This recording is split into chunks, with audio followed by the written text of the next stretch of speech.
Alrighty, we're back in live. We're now with the respiratory therapy program. Okay, so now we're with two current students, Mahek and Chelsea. Hello. Hi. So I'm Chelsea. I'm a third-year respiratory student. I'm currently in my clinical placement year.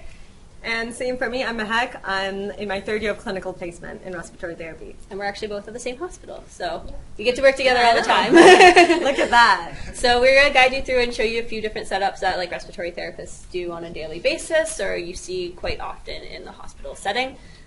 If you don't know, respiratory therapists, like a lot of people just assume we're in the hospital setting, but beyond that, a lot of the times you'll actually see us in home care, so out in the community looking at patients that maybe have oxygen or carrying oxygen with them with the nasal prongs, setting them up on like CPAP or BiPAP, which they use at night to sleep, trach clinics. We also do PFT labs as well too, so look at your function of your lungs. So just a lot of people say, oh, you tube, but there's a lot more to that than just putting tubes in people's throats. So yeah, we're basically everywhere in critical care, acute care, chronic care, or lab settings like Chelsea mentioned, like pulmonary function testing labs. So we can be in emerge, ICUs, wards. You can work with neonatal populations, so NICUs.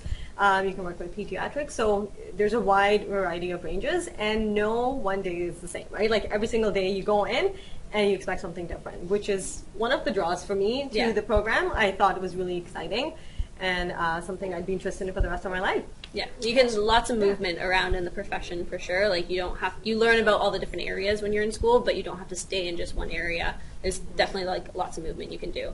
Yeah, that's great. That's basically my first question always. What do you do as a graduate of the program? And you've just listed so many different options. Mm-hmm. That's awesome. So maybe the setup. What are we looking at here? So this is a typical kind of neonatal or like a NICU setup that you would see. So what we have in the isolette right now is about a 3-month-old baby. If you wanted to see for comparison, this is both of these are sim mannequins we use, but this is a 24-week-old baby. So a normal gestation would be about 40 weeks, so this is halfway to what a full developed baby is. So a lot of times we're dealing with little ones like this that can't breathe on their own, so we're giving them a little bit of extra help with either a device that we have set up here, or maybe giving them a little bit of surfactant, which is a drug that can actually help them breathe and open up their lungs. So very different sizes for very different things, but we can do the same thing with each baby. Yeah.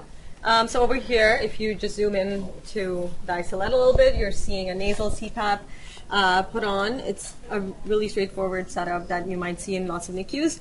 Other than that, this helps keep the baby warm because, when they come out, they're wet and they don't have the kind of mechanical functions that we have, like, a shivering mechanism.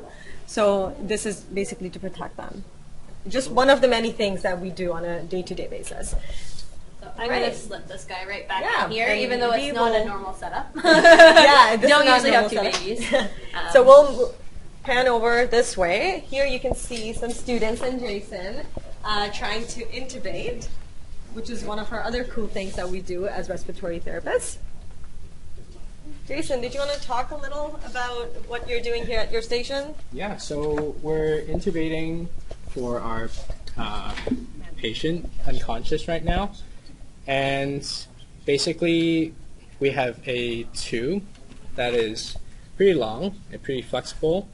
And we use this tube to get the air down to their airway as fast as possible and as quick as possible, because most of the time our patients that we deal with, they can't really breathe that well. So we want to use our plate and our tube and put the air down. And basically what she is doing right now is she's inflating the cuff and securing the tube, and if we successfully get the tube down, then the lungs can inflate. Look at that. Beautiful. So while you're in the program, or even throughout the program, have you guys had a part-time job at all? Have you? Who wants to go first? I can go first. Yeah, sure, go ahead, Chelsea. So I have had a part-time job. I vary in hours. So I've done part-time and I've done full-time actually while I've been in school. Ideally not the best situation. I wouldn't recommend doing a full-time job. It just doesn't work with the program and like the fast-paced learning that it is. You're doing a test about every 3 to 4 weeks, I'd say, like an exam or so when you're in school. And then in clinical, you're working 40 hours a week already in the hospital. And it's like you're basically working a full-time job. You're doing everything that an RT would, so it is very tiring. It gets to be a lot. So I found like having a part-time job, lower end of hours, being the thing that I could handle the most. But that's my situation. So before you joined the respiratory therapy program, what were you doing? What was your education? And how is it different at Michener than it was at an undergrad or high school, whatever it was? So my background is a university degree. So I did a university degree in kinesiology with a minor in rehab sciences. So again, like more medically driven, like medical field driven. But the difference, I think, is the class sizes is like the biggest difference, and the way you interact with your professors. So class sizes here, I think like 30 to 35 students is roughly about what we normally have. With the professors, it's a very, the dynamic is very different than what you have in an undergrad. Like, instead of being like, oh, Professor Smith or whatever, you're actually calling them by your first name, because their rationale is when you graduate, you're going to be their colleagues. So why not start at the very beginning to be colleagues and be in that situation with them? So it's a very different interaction that you have with your professors than you do, a little bit more like personal, I'd say. Yeah, definitely. And then is the theory balanced with lab, or how does... Yeah, I think the best part about Michener is that everything you learn in classroom, you get to apply it in the lab right away, which really consolidates your learning. And for me, that was like the biggest difference coming from university. So I also have an undergrad degree. I did human bio and psychology. So again, it was more healthcare driven. You're not really learning to deal with patients in an undergrad degree, where here you're training for a career, right? So it's quite different in that way. And like Chelsea mentioned, your interaction with your professors is so different. You're not a number, you're known as an individual, and you really get to know your peers and your professors in the program, and you get to make so many connections. And just jumping back to the question about working part-time, there's so many opportunities on campus as well. And so, you know, if you're looking for that, that is available. You just have to reach out. Awesome. Do you want to go to the other room now? Yeah, we can do that, or we could, did you want to show your suction setup? Oh, our suction setup? Yeah. Okay. This is one of our first year students. Yeah, no, come. Yes. So my name is Harry. I'm a first year student, and this is RV. Yes, I'm also a first year student. And this is our tracheal setup. It's just a way for us to demonstrate to people coming in how we suction out of patients. If there's mucus or anything that's obstructing the airways, you can use a setup like this to kind of suction out all the mucus. It's something that we learned in first year, and we're like proud to show it off to people. That's good. You want to demonstrate, or is it not turned on? Oh no, yeah, we'll show you. Yeah. All right, so I'm just going to turn on the suction. All right, so. Oh, Yeah, and then we just control it with the thumb. Yeah. Awesome. Yeah. great. Thanks. Alrighty. So let's go to the next room.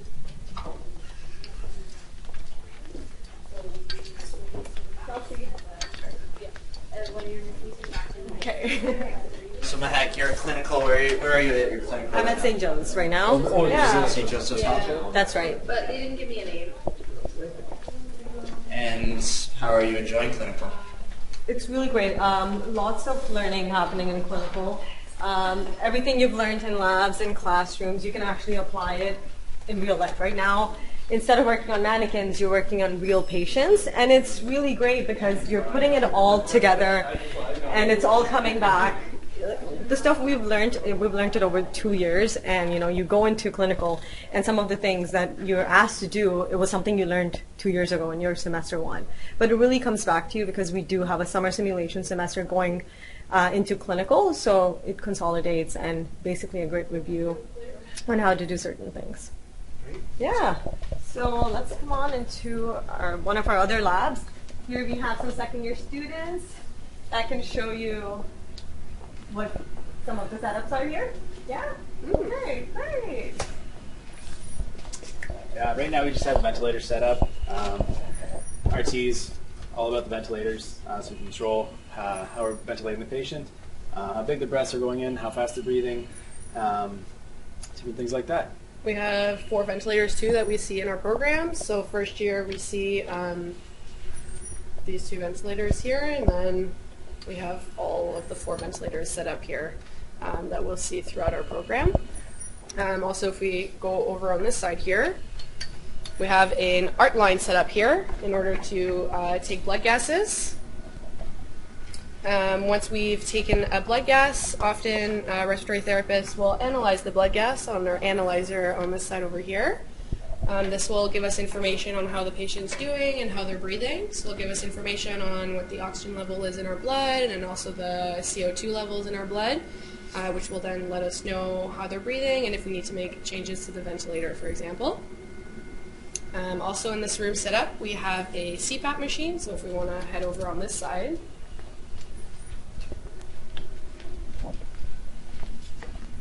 Okay, so here we have set up, this is our BiPAP, one of the BiPAP machines that is called the Vision. This is for when people have trouble with breathing, so obstructive sleep apnea. We often use this in this case. So we have different interfaces to use. One of these is for the nose and the mouth, and then we also see another interface here for a full face. So this will give positive pressure during the sleep in order to keep the airways open and allow your patients to breathe better. So these are some of the things that we're showing in this lab. Awesome. You guys have anything else you want to share with the audience at home? Everyone's enjoying their program so far? Yeah, it's one of the best decisions I made. So, come on, check us out.